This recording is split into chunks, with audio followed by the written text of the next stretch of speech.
याद दिलाते हैं, अगम निगम को खोज ले, बुद्धि विवेक विचारे, उदय अस्त का राज मिले, तो बिन नाम बेगारे।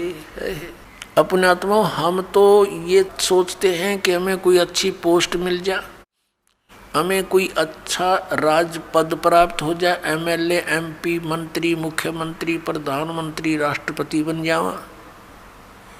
अब परमात्मा हमें क्या याद दिलाते हैं कि जिस वस्तु की तुम चाह कर रहे हो, ये मनुष्य जीवन की चाह नहीं है, ये तो बालकों का खिलौने हैं, बच्चों की चाह है, इस टाइप की भक्तों की इच्छा नहीं होती। उसके साथ साथ आप जी ने इसको गहराई से विचार करना होगा, सोचना होगा।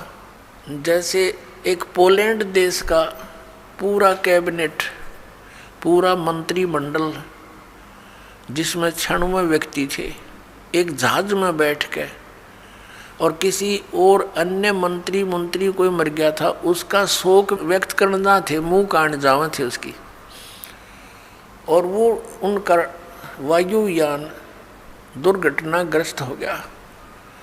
96 के 96 मर गए, जिसमें से 85 तो वो मंत्रिमंडल के सदस्य थे, बाकी वो जहाज वाले कुछ एक दो होंगे।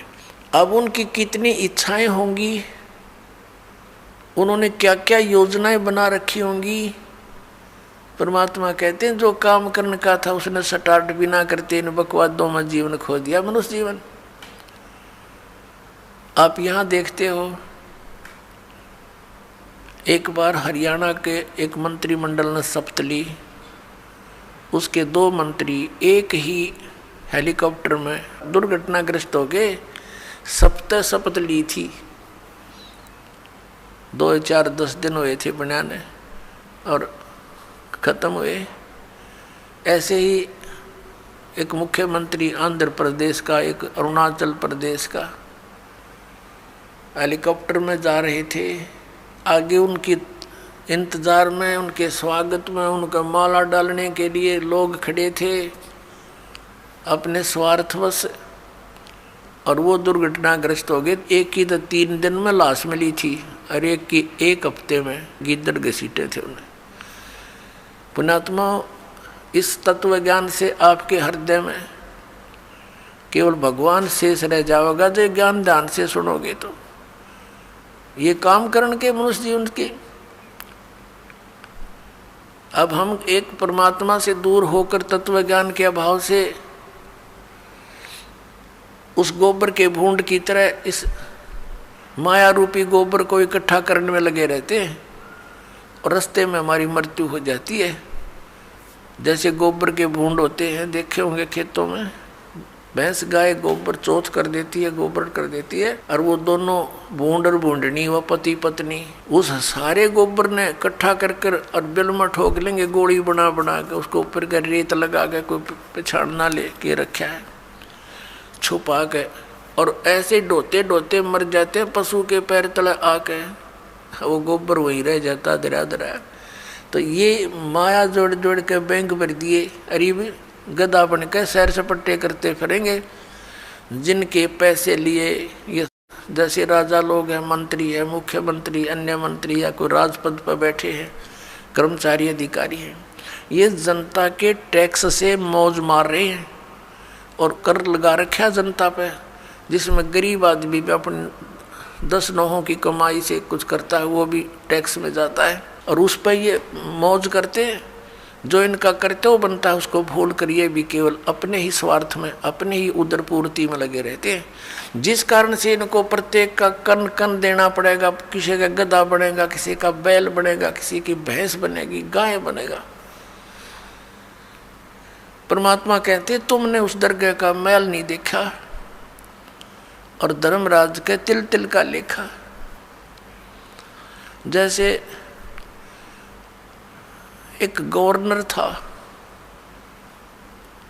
पंजाब और हिमाचल का, वो ज्वाइंट यानी 2 चार्ज थे उसके ऊपर, 2 का गवर्नर था अकेला।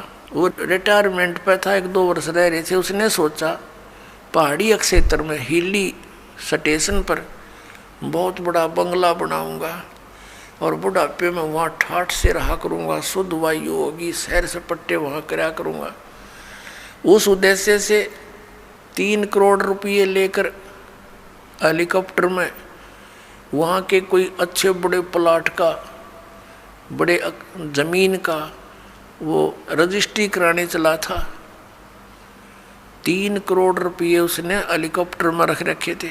अपन आत्माओं पहले 100 के नोट थे, 500 के भी ना थे, तो मरण के काम ताप पर कर रहा था वो 3 करोड़ 100 के नोट। और बरकत देखे कितने हो जाते हैं। तो वो दुर्घटनाग्रस्त हो गया वो हेलीकॉप्टर। उसका परिवार भी साथ में था, एक बालक बच्चा था, लड़का, वो पहाड़ियों पर मर गया पड़ के। और वो नोट उड़ते फिरे, वो बकरी खावा उनने, फिर वो आकर जो भेड़ बकरी चरा रहे थे वो उठा ले गए गडरिए। फिर उनको फिर क्या देखा कि उसका जो अपना रेजिडेंस था वहाँ उसने तय खाना बना रखा और उसमें 40 करोड़ रुपया दे रखा। 40 करोड़ रुपया 100 के नोटों का मेरे ख्याल में 2 ट्रकों में नहीं चल है। और वो छाती का लाए बैठा सांप की तरह उस पर सोए और वहाँ मर गया। वो रह गया दराया। अब क्या होगा? वो लाट साहब फिर गधा बनेगा और गेला उसकी पत्नी, और फिर क्या बनेंगे वहाँ? जिसके पैसे इकट्ठे कर रखे थे प्रत्येक का पाई का हिसाब चुकाएंगे। बहुत लंबा काम बना लिया उन्होंने अपने ऊपर। तो परमात्मा कहते हैं कि तुमने उस दरगाह का मैल नहीं देखा और धर्मराज के तिल का लेखा।